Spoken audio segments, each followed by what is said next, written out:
Hey everyone, Dr.Mungli here. So in my previous videos, I was talking about intermittent fasting, timing and biochemistry. So I was covering what is the meaning of absorptive period, post-absorptive period and when exactly fasting starts in my previous video. Link for that video is there in the description below. So in this video, what I am going to explain is how exactly this intermittent fasting works in bringing down our weight and also help in decreasing the amount of adipose tissue beneath our skin and around the organs or in the omentum, that's in the abdomen.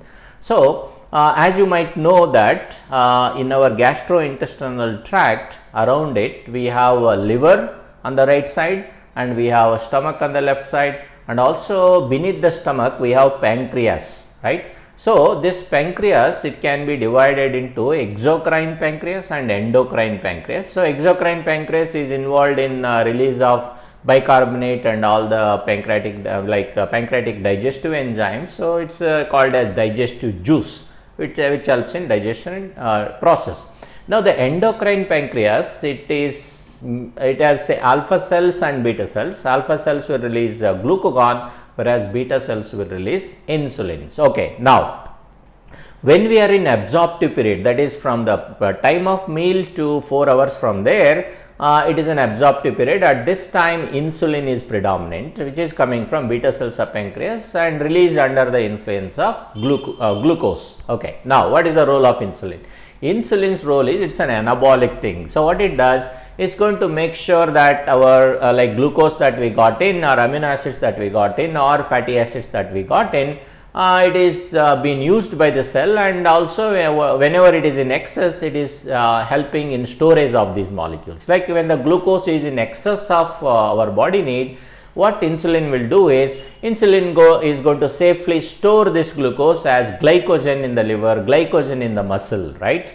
So in the same way, and also note that glycogen stores in our body is, you can store only a limited quantity of glycogen because it's a highly hydrophilic molecule and its weight is much higher.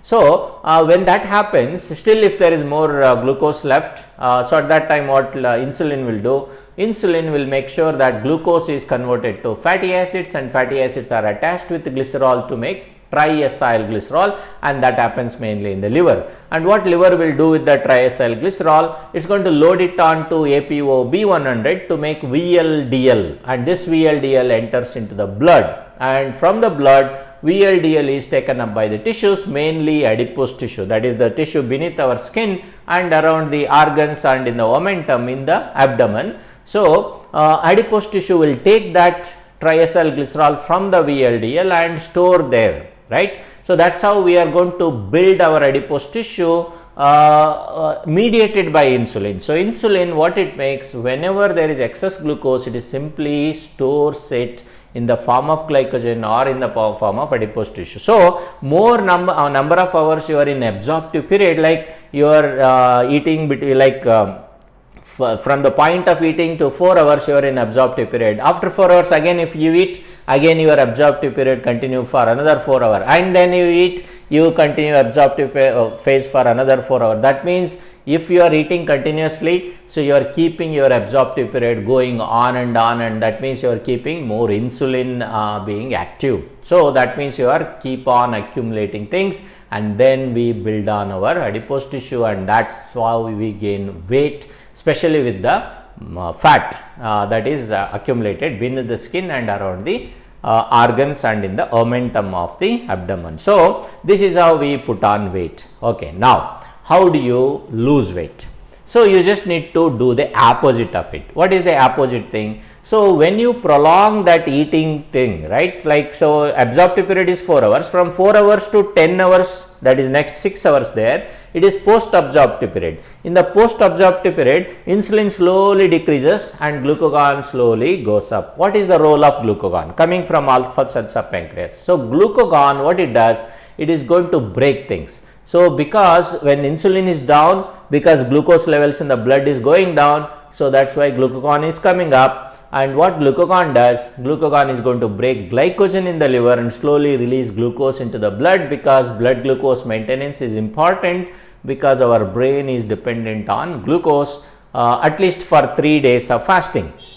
Okay, and also our red blood cells, blood cells, RBCs, they are entirely dependent on glucose. So, glucose is such an important thing for our survival. That's why glucagon will make sure glucose levels are maintained under post-absorptive period and also continued into fasting condition. So, what else glucagon do? Apart from breaking glycogen, glucagon slowly starts breaking adipose tissue. It starts digging into adipose tissue, which is beneath the skin and around the organs. So, adipose tissue which is containing triacyl glycerol, it is there in the name. Tri means 3, acyl is a fatty acid, glycerol attached to glycerol. 3 fatty acids are attached to glycerol. So, what glucagon do? Glucagon is going to go and break those 3 fatty acids and release 3 fatty acids and glycerol, separate them and put that into blood. And what happens to those fatty acids and glycerol? Fatty acids are taken up by the tissues. Most of the tissues in our organ except brain and red blood cells will take fatty acids and use that for energy purpose. What happens to the glycerol? Glycerol is taken up by the liver and liver is going to convert that glycerol into glucose. Okay, this is what glucagon does. Now, from 4 hours after meals until next 10 hours, that means 6 hour period, that's post absorptive period, where this glycogen breakdown and little bit of triglyceride breakdown going on. As you continue into fasting now, like after 10 hours after meal, you get into fasting condition. If you have eaten meals 8 o'clock previous night and next day 6 o'clock you enter into fasting condition, from 6 onwards you are in fasting condition where glucagon is predominantly active and it is breaking your adipose tissue. Okay, now the point here is from 6 o'clock in the morning, how long you prolong to break the fast, because you are in fasting condition. From that point onwards, the number of hours you are going to delay in breaking the fast by taking breakfast, right, that is going to be beneficial to you, right? If you are breaking your fast at 8 o'clock, that means you are in fasting state, pure fasting state only for 2 hours, right? You are using glucagon action only for 2 hours. Of course, from 4 hours after meal to 10 hours, that 6 hour period, still you are using glucagon, but it's not predominantly digging into adipose tissue. So, actually when you get into fasting state, it is the 6 a.m. in the morning from previous night 8 o'clock, 8 p.m. 6 a.m. to 8 a.m. in the morning, if you are breaking fast, you are using only 2 hours of fasting, 2 hours of glucagon's predominant action on your adipose tissue.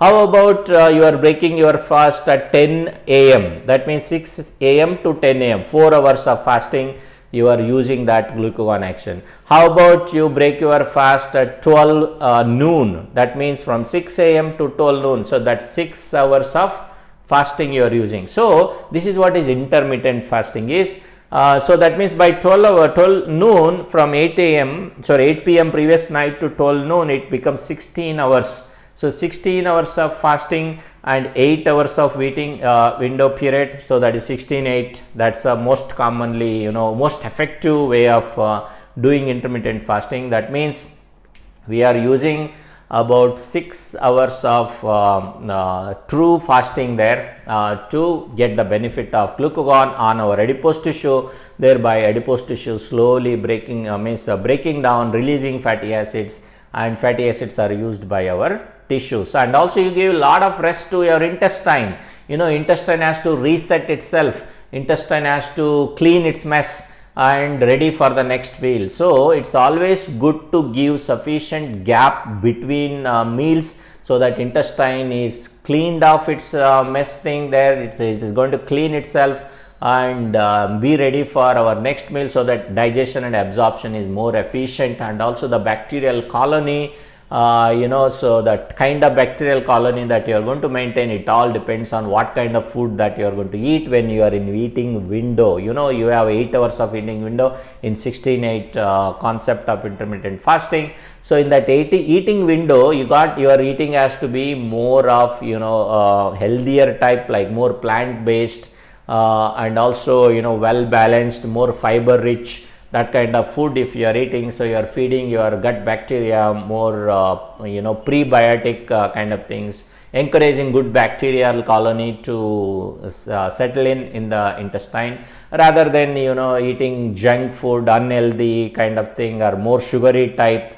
So that kind of thing will promote or encourage bad kind of bacteria. So their colony might increase, and that will change your gut brain axis, and make the way you think, way you crave for food will also change. So it's all about keeping the balance, and how much healthier side we are going in. So this is what we do in intermittent fasting. So I hope you understood the concept of intermittent fasting now, the biochemistry behind it. Okay, so that's all for now. If you have any comment, any question, any doubt on this concept, so please let me know in the comment section below. If you want me to talk about any other concept that you are interested in, so please let me know in the comment section below. So I will try and make video on that. So I will see you in my next video. Until then, take care. Cool.